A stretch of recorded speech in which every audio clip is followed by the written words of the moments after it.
গল্প শুরু হয় 1944 সালে। তখন দ্বিতীয় বিশ্বযুদ্ধ চলছিল। চারদিকে বন্দুক আর গোলার শব্দ গর্জে উঠছিল। আমরা দেখতে পাই প্যাসিফিক মহাসাগরে একজন আমেরিকান মেরিন ক্যাপ্টেনকে, যার নাম হচ্ছে এলিসন। আসলে তার গ্রুপের উপর জার্মানি সেনারা আক্রমণ করে। সেখান থেকে এলিসন কোনোভাবে বেঁচে গিয়ে একটি রাবারের নৌকো পায় এবং বহুদিন ধরে সমুদ্রে ভেসে বেড়ায়। সে একাই সামনে এগিয়ে চলছিল। হঠাৎ সে দূরে একটি দ্বীপ দেখতে পায়। এটা দেখে সে দ্রুত নৌকাটি দ্বীপের দিকে চালায় এবং তীরে পৌঁছে সেটিকে পাশে রেখে সাহায্যের খোঁজে চারপাশে তাকাতে থাকে। কিন্তু সেখানে কিছু গাছপালা আর পাথরই দেখতে পায়। হঠাৎ তার নজরে পড়ে একটি গির্জা। এলিসন যখন গির্জায় ঢুকে, তখন ভিতর থেকে একজন ক্যাথলিক নান বেরিয়ে আসে, যার নাম হচ্ছে অ্যাঞ্জেলা। অ্যাঞ্জেলা এলিসনকে দেখে ভয় পেয়ে যায়, কিন্তু এলিসন বলে, ভয় পেও না, আমি একজন আমেরিকান, তোমার কোনো ক্ষতি করব না। সে অ্যাঞ্জেলাকে জিজ্ঞেস করে, এখানে কতজন লোক থাকে?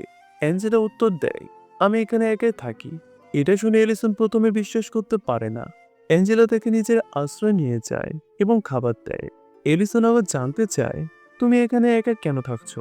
অ্যাঞ্জেলা জানায়, সে একজন পাদ্রীর সঙ্গে এই দ্বীপে এসেছিল। আমি এখানে এসেছিলাম কিছু বয়স্ক পাদ্রীকে জাপানি সেনাদের হাত থেকে বাঁচাতে। কিন্তু আমরা যখন এখানে পৌঁছাই, তখন পর্যন্ত জাপানিরা আগে দ্বীপে চলে এসেছিল। তারা সেই পাদ্রীদের ধরে নিয়ে গিয়েছিল।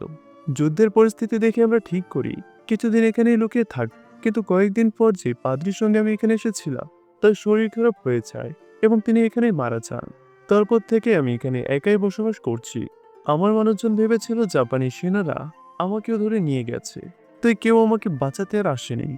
এলিসন তখন তাকেও নিজের গল্প শোনায়। সে বলে, আমি একজন মেরি, আমার গ্রুপের ওপর জাপানি সেনারা আক্রমণ করেছিল।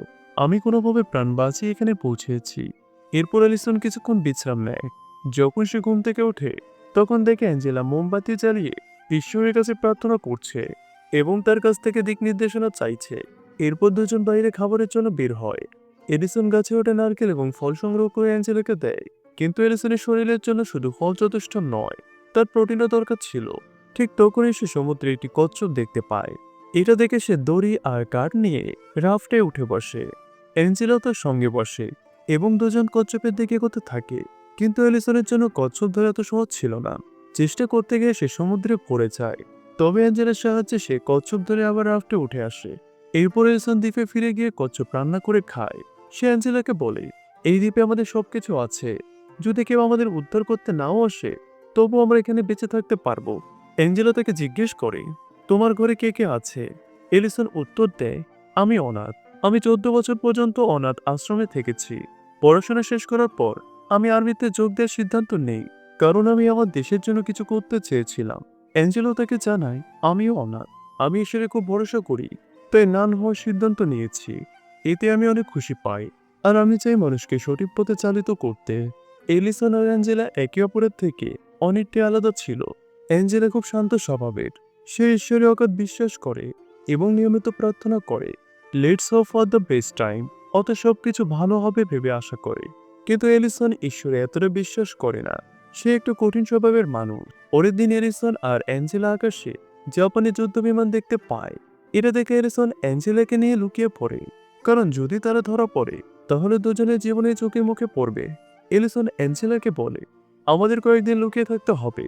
আমি একটা গুহা দেখেছি, সেখানে থাকলে ভালো হবে। অ্যাঞ্জেলাও একে সঠিক মনে করে, তাই সে এলিসনের সঙ্গে গুহায় চলে যায় এবং দুজন সারাদিন সেখানেই থাকে। পরের সকালে তারা প্রবল বিস্ফোরণের শব্দ শোনে। এলিসন গুহা থেকে উঁকি মেরে দেখে জাপানি বিমান দ্বীপে ভয়াবহ বোমাবর্ষণ করছে। এটা দেখে অ্যাঞ্জেলা ভীষণ ভয় পেয়ে যায় এবং প্রার্থনা করতে শুরু করে। এলিসন তাকে সাহস দেয় এবং শান্ত করে। কিছুক্ষণ পর যখন বিমানগুলো চলে যায়, তখন তারা দুজন গুহা থেকে বের হয়। তারা দেখে চারদিক ধ্বংসস্তূপে পরিণত হয়েছে। তাদের ঘর আর চার সম্পূর্ণভাবে ধ্বংস হয়ে গেছে। ঠিক তখনই জাপানি সৈন্যদের একটি দল দ্বীপে আবহাওয়া পর্যবেক্ষণ শিবির স্থাপন করার জন্য এসেছে। তারা এসে এলিসন যেই রাফটে এখানে পৌঁছেছিল, সেটাও ধ্বংস করে দেয়। এটা দেখে এলিসন আর অ্যাঞ্জেলা আবার গুহার ভিতরে লুকাতে বাধ্য হয়। চারপাশে যখন এই সৈন্যরা ঘুরে বেড়াচ্ছিল, এটা দেখে এলিসন সতর্ক হয়ে যায় এবং অ্যাঞ্জেলাকে এক পাশে যেতে বলে। নিজে ছড়ি হাতে দাঁড়িয়ে থাকে, কিন্তু সৈন্যরা গুহার ভেতরে ঢোকে না এবং সেখান থেকে চলে যায়।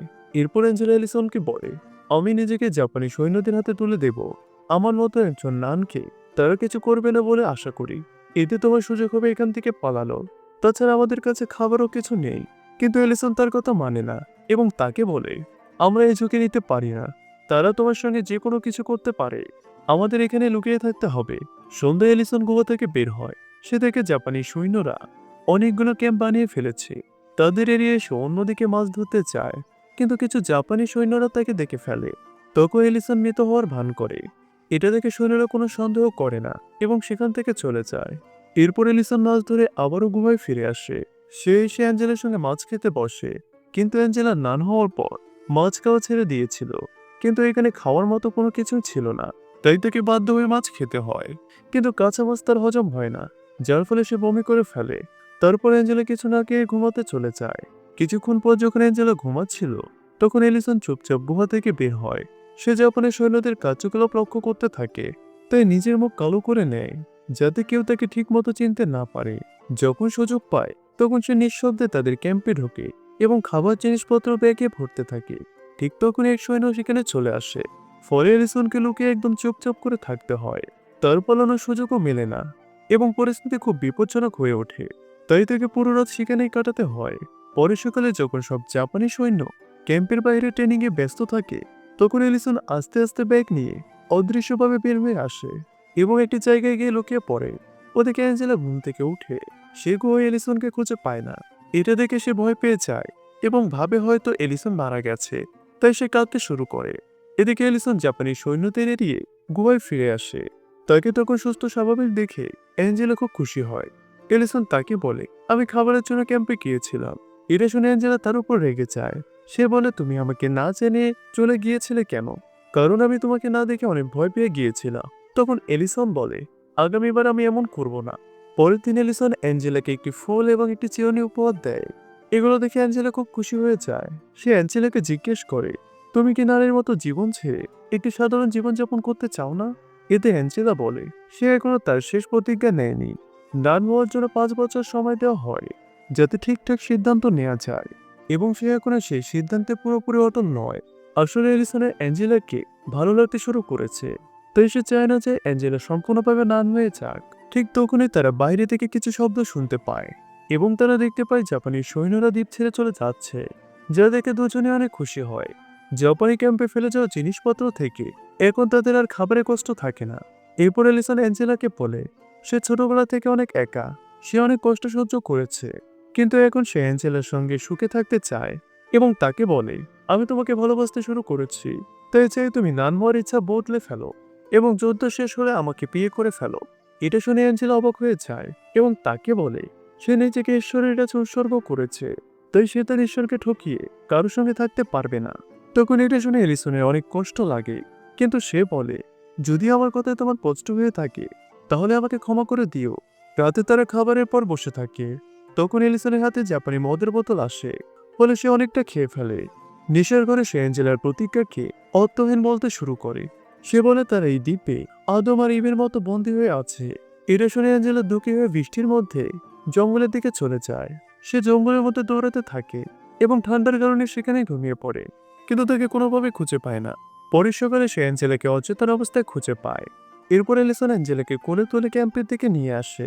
যখন সে দেখে জার্মানির সৈন্যরা আবারও ফিরে এসেছে, তখন সে অ্যাঞ্জেলাকে নিয়ে আবারও গুহার মধ্যে ফিরে যায়, যেখানে গিয়ে অ্যাঞ্জেলার অবস্থা আরো খারাপ হয়ে যায়। তখন এলিসন নিজের জীবন ঝুঁকিতে ফেলে জাপানি ক্যাম্পে ঢোকে এবং কম্বল ও ওষুধ চুরি করে আনে, কিন্তু এক সৈন্য তাকে দেখে ফেলে।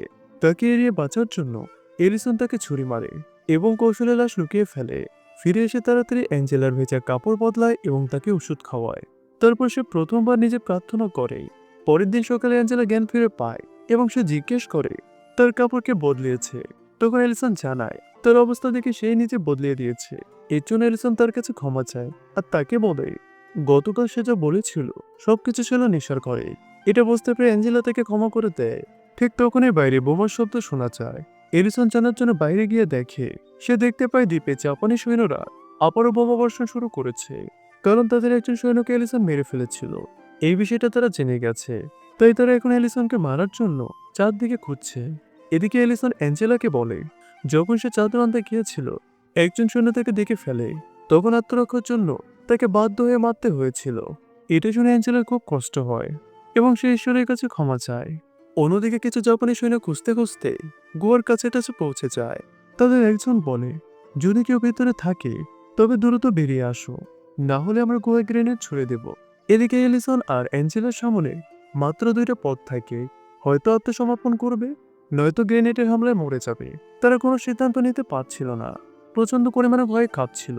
অ্যাঞ্জেলা প্রার্থনা শুরু করে, তাদের মনে হতে শুরু করে হয়তো এবার তাদের মৃত্যু নিশ্চিত। ঠিক তখনই বাইরে প্রবল বোমাবর্ষণ শুরু হয় এবং সেখানে থাকা জাপানি সৈন্যরা জোরে চিৎকার করতে থাকে। এতে এলিসন বুঝতে পারে আমেরিকান নৌকাবাহিনী দ্বীপে বোমাবর্ষণ শুরু করেছে, যার ফলে এলিসন আর অ্যাঞ্জেলা গুহা থেকে বের হয়ে দেখে আমেরিকান নৌকাবাহীর যুদ্ধ বিমান জাপানি সৈন্যদের উপর বোমা ফেলছে। তখন এটা দেখে দুজনে অনেক খুশি হয়ে ওঠে। এলিসন বলে, আমেরিকান সৈন্যদের ল্যান্ডিং সহজ হবে না, কারণ জাপানি সৈন্যরা 4টি বোমা নিজেদের সঙ্গে এনেছিল এবং সেগুলো দ্বীপে ভালোভাবে বসানো হয়েছে। সেজন্য আমাকে এই বোমাগুলো নিষ্ক্রিয় করতে হবে।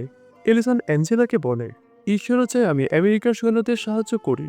তখন অ্যাঞ্জেলা তাকে যাওয়ার অনুমতি দেয়।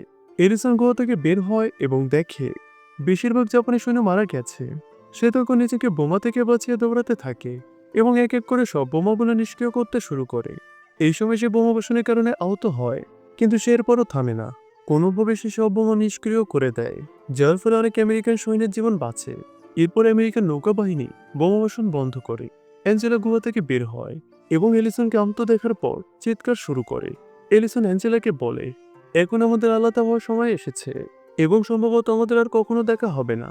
এটা শুনে অ্যাঞ্জেলা বলে, আমি তোমার সঙ্গে আমার জীবন কাটাতে পারবো না, কিন্তু তুমি সবসময় আমার হৃদয়ের কাছেই থাকবে। এরপর আমেরিকান নৌবাহিনী দ্বীপে অবতরণ করে এবং তাদের পতাকা উড়ায়। যখন নৌবাহিনীর ক্যাপ্টেন এলিসনকে জীবিত দেখে সে হতবাক হয়ে যায়, কারণ তারা ভেবেছিল সে মারা গেছে। তারা এলিসনকে স্ট্রেচারে শুয়ে নিয়ে যেতে থাকে এবং তার পিছনে অ্যাঞ্জেলাও চলে আসে। আসলে এলিসন কখনোই অ্যাঞ্জেলার উপরে তার প্রেমের চাপ সৃষ্টি করেনি এবং তার না নেওয়ার সিদ্ধান্তে সম্পূর্ণ সম্মান রেখেছে। অন্যদিকে অ্যাঞ্জেলা এলিসনকে বোঝে, আর এই সিনেমায় আমাদের শেখায় যে সত্যিকারের প্রেম শুধু একই সঙ্গে থাকার মধ্যে নেই, কখনো কখনো দূরে থেকেও ভালোবাসা সম্ভব। আর এর মধ্য দিয়ে সিনেমাটি এখানে শেষ হয়ে যায়।